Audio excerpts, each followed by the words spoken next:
Community Cats podcast. Ready? Let's go.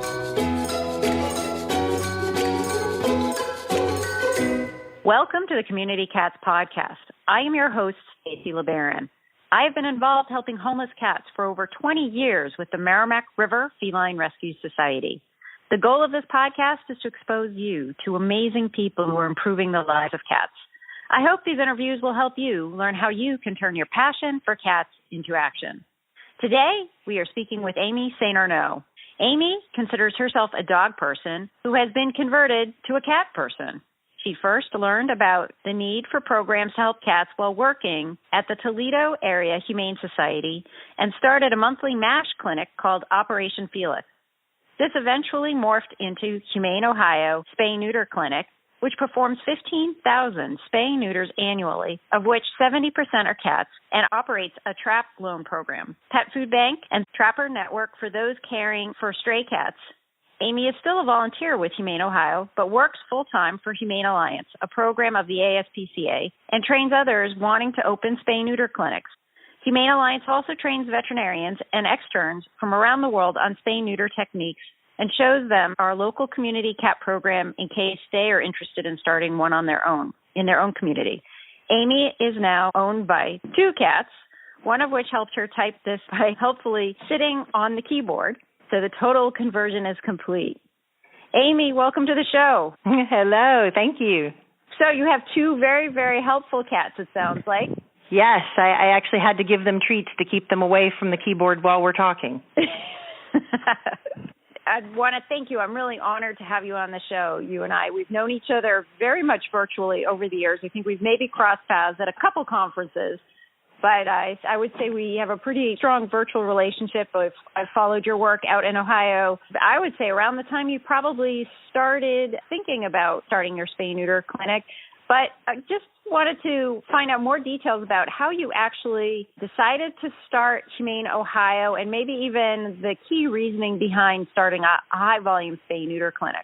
I really first realized cats were at risk in our community when I was working at the Humane Society and just saw the sheer number coming in. And I don't think I'd really been aware before that. And I think it's always funny, people in this field always think, how do people not know about this problem? But until you actually do, you just aren't aware.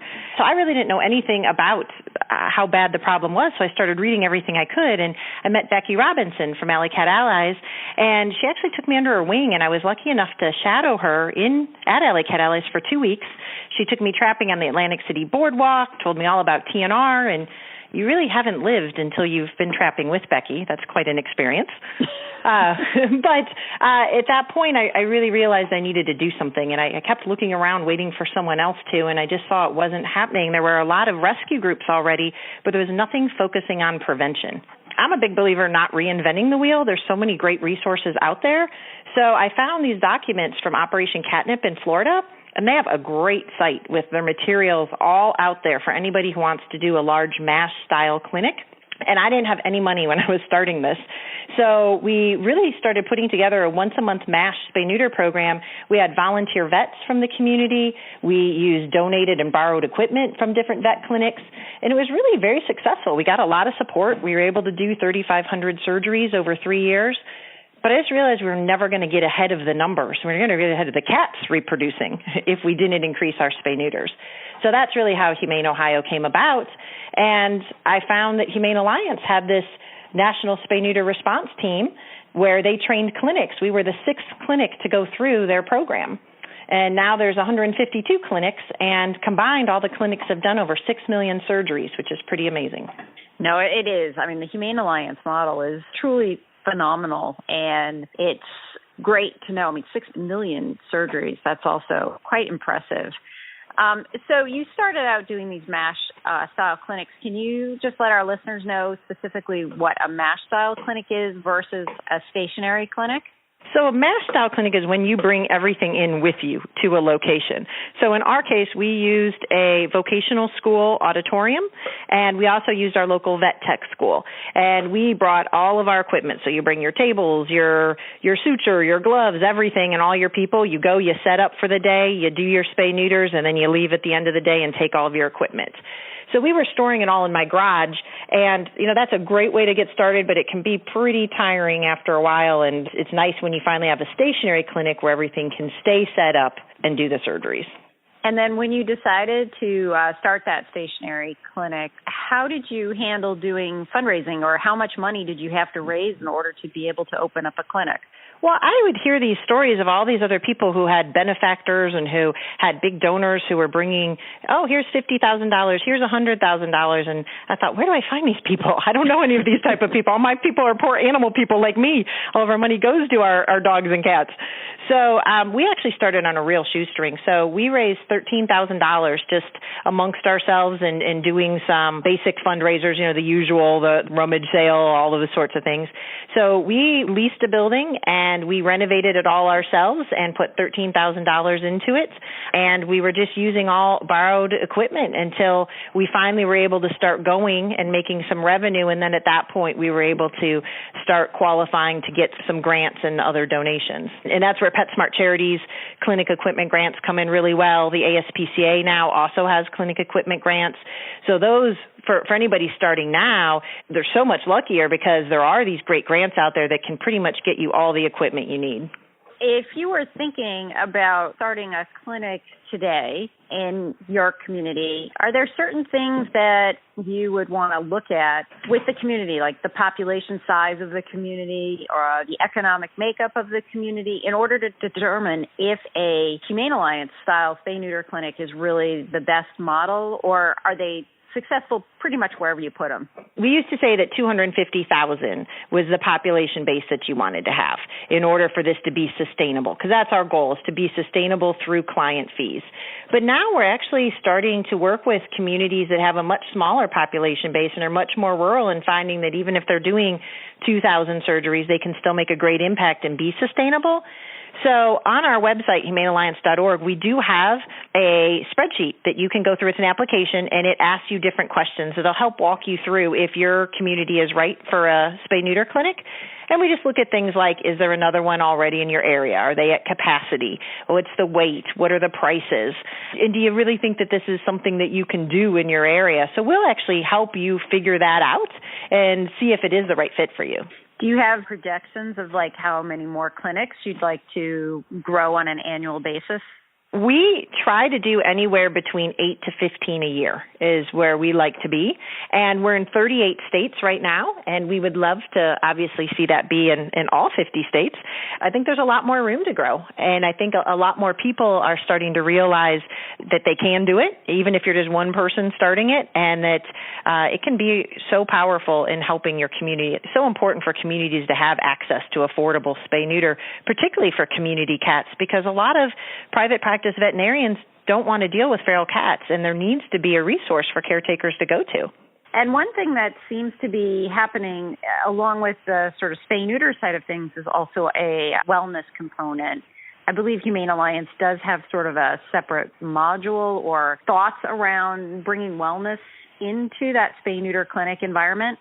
Humane Alliance does not actually advocate or do wellness in the clinics, only because we do want to be respectful of the relationship with our private vets in the community. And so we really want to stick to our mission, which is the spay-neuter and really ending shelter pet euthanasia and also helping community cats. So we really focus just on the spay-neuter. We will do vaccines at the time of surgery, but we really try to refer those out. There are a large number of our models, though, that do wellness as well. So it can be done, and there are groups doing it, but we just chose to really focus on the spay-neuter. And now, let's take a moment to listen to a few words from our sponsors. Accidental Exiles by Bruce Perry. Jesse McAllister, a young Texan and Iraq war vet, escapes to Europe, where he seeks a new direction and to heal his desert wounds. Wandering the streets of Ascona, Switzerland, he meets and falls in love with a beautiful Italian waitress named Sonia Altarelli. Since the horrors of combat he encountered with a boyhood friend, Jesse will have nothing more to do with war. This story is his farewell to arms. Check out Accidental Exiles on Amazon.com today.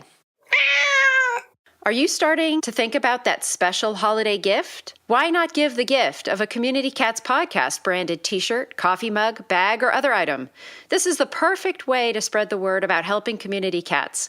The proceeds from the sales will go to support the Community Cats Podcast and the Community Cats Grants Program, which helps small groups grow their fundraising programs to be able to fund more spay-neuter programs for free-roaming cats. Go to www.communitycatspodcast.com and click on our shop button in the menu bar today to get that perfect community cat gift right now.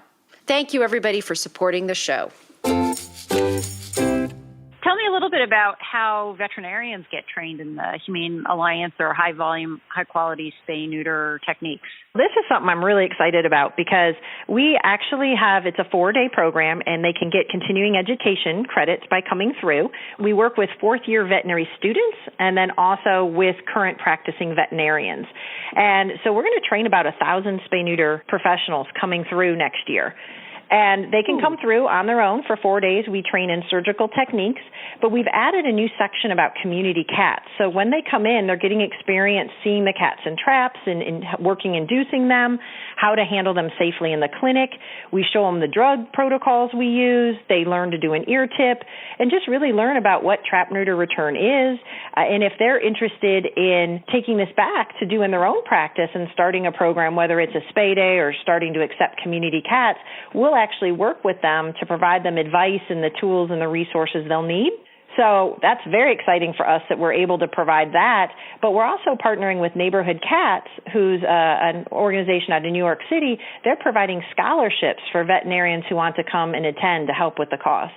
It does cost $500 for the week to come through, but hey, it's Asheville and you're getting CE and a great experience. So maybe in my dream world, sort of looking down the road for community cats and what life will be like for them is that they could have multiple options for getting access to spay and neuter, not only through a clinic like Humane Alliance Clinic or a mobile clinic, which I'm more familiar with through running our cat mobiles at the Merrimack River Feline Rescue Society, or the MASH style clinic, but even there's an opportunity for community cats to get assistance within a private practice.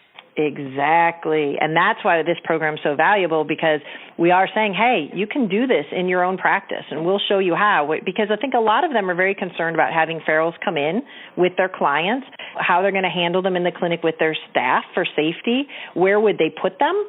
So these are things that we can help them with and show them how to do in their own practice. And that's something we would like to see a lot more of. So we're with you. I'm ready to work on that with you. I think that sounds great. I mean, I think that it should become habit forming that this is what you do with a community cat, and we don't have to sit around and ask questions about what we should do. No, we trap the cat, we get it ear tipped and spayed and neutered and vaccinated, and then we return it back to its colony. Taking the pause at the beginning of the conversation away and just jumping into the doing could be very helpful. And we've had some really great conversation with vets coming through who ask about, well, do you test for FIV and FELV, and what about disease concerns, and what about putting the cats back out? And so it's really great to have that dialogue with them. And I feel like a lot of them have come away from it really feeling like, wow, that is something I would like to do or I might be interested in doing. So we can play some small role, and we agree with you. We don't want this to just be the spay-neuter clinics providing this. We need to have as much access as possible. I used to say this to our volunteers all the time at our adoption center when they would complain about how somebody was cleaning the litter boxes in a certain way or something like that. And I'm like, you know, we all brush our teeth in different ways, but at the end of the day, all we care about is that the teeth get cleaned, you know. So the same story here is, you know, I don't care where this cat is getting spayed or neutered. I mean, I care that it's a high quality scenario, yes. But I don't care whether it's at a MASH style clinic or in a mobile clinic or a stationary clinic or at private practice. I just want to get the cat sterilized. Absolutely. If your community has 3 or 4 progressively minded veterinarians and your community is not that large, maybe those local veterinarians can handle the load for you. Well, absolutely. And so if you're not at a point where you're able to start a spay-neuter clinic, but you can work with the veterinarians and provide them with the resources, a great option is to say, hey, there's a training at Humane Alliance. Neighborhood Cats may be able to provide them with a scholarship to go through. They can come through the training. We can work directly with them. Then they can connect with the local caretakers. That can be a great win-win for everybody. So you are sort of the leader for the mentoring program at Humane Alliance. How long is the mentoring process? It generally takes a group that's opening a clinic anywhere from 6 months to a year. And that may sound like, oh my God, that's so long. I don't want to go through that. But it really does take that long for the process, from the time you have to get the building and do your renovations and get your equipment. But we'll walk you through every step of the way. And having been through it on the other side, where I was a clinic going through, and now being on this side, I'm definitely very aware of what it's like to start a clinic. But we'll help with budgeting and floor plans, and we'll look at helping you with hiring. But then you'll also come to our clinic. You'll come to our training center for 4 days of training, and then our staff, our team will actually go back with you for 4 days to your clinic. And then we're available after, too. We don't just say, great, thanks for coming through the training, we're done, goodbye. We'll be there. You can call us, ask questions. You can send new staff through training. We provide webinars and resources. So we try to really make sure that we're there. It's a tremendous resource to be able to have someone there who's like, you know what, don't worry, I got your back. It's okay. And that's just, I would think, a huge relief to all these organizations. It's huge. And, it's so great because you learn from all the different organizations. Like, I'm constantly learning from our different clinics. And it's so nice to be able to call. Like, we have one, Fix Nation, which is out in Los Angeles, and they solely do cats with a major emphasis on community cats. And so sometimes when I have questions, I can call them up and say, how are you handling this? And so we really all learn from each other. And it really is a nice national network. Yeah, I am sure there's a lot of relationships that have developed between one clinic and another clinic. They've developed friendships even probably over the years, and they can reach out and even depend on each other and not necessarily always reach out to you, but they might reach out to another clinic and just, hey, what do you do in this situation, and that kind of thing. So that's very, very cool. I want to touch upon again the question of what made me both be able to say, you know what, we're going to start a clinic. What was the tipping point? And I'll share my story, which was that I was always handling the surrender calls in the early days. So I was getting all the phone calls for surrenders, and our adoption center worked on a service area model. So we had a certain area that we prioritized our intakes of our cats. But we took phone calls, obviously, from all over the world. So I had these Excel spreadsheets in the old days that had in-service area requests, and then I had outside. And so many of the outside of our service area were about colonies. We had gotten the reputation about being known for feral cats, for trap, neuter, return, good colony management. And I had these lists and lists and lists of cats, and I was like, I can't handle this. I knew I couldn't set up another adoption program, and that wasn't the answer to that problem. And so therefore I knew I had to get our organization into the whole spay-neuter side of things. Was that sort of a similar approach that you had? Was basically your request list was just so bloody long that you knew you had to expand? Yeah, I think for a lot of people to take this on, there's I think two things. One is I think it's those of us who really root for the underdog. So you see something in need, and community cats are such an underdog, as well as a lot of pit bulls in a lot of communities. They're the ones that most communities are still trying to figure out how to help. And so I think a lot of us who start these types of things think, I've got to do something. I've got to help in some way so I don't feel helpless. And I think we do look around and see, okay, well, all of these adoption programs, all of this stuff is great, but we need to focus on stopping the problem at the root.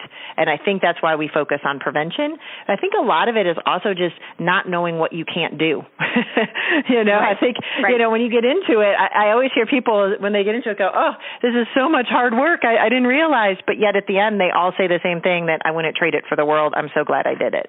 I think it's like you said. I mean, I think we really all do. You have that moment, that defining moment when you say, I've got to do something. So if you saw a stray cat on the street, what would you do? Oh, boy. Well, I am one of those crazy animal people who, of course, always sees every animal in need on the street. I can be with 20 people and none of them see them, and I'm the one who will see them. So the first thing I would do is make sure he's safe. And then, of course, I'd look for the ear tip. And then I would, of course, check for caretakers. And then I'd see how many more cats there were. And luckily, we have a database where we keep all the colonies in at my clinic. So I would see if that colony if those animals in that area, if there is a colony already in our database. And if not, of course, then I'd borrow a trap, get out there and start spaying and neutering. And that's where I think, again, having a clinic or some sort of a program and support really helps when you don't feel like you're all by yourself. You know you have the resources to deal with seeing a stray cat. And, of course, nowadays, now that I'm a cat person, he might end up in my home. So I guess that's another downfall of being a cat person. We have to be careful of that one. It is very hard. Our work tends to blend into our lives, and we do have to be somewhat careful of that. If people are interested in finding out more about Humane Alliance and being able to reach out to you, how would they do that? The best place is to start at the website. It's humanealliance.org, and we have a list of all of our programs. So we have training for medical. We have our full how to open a clinic, training for veterinarians. We also have a consultation program where we'll come out to your clinic.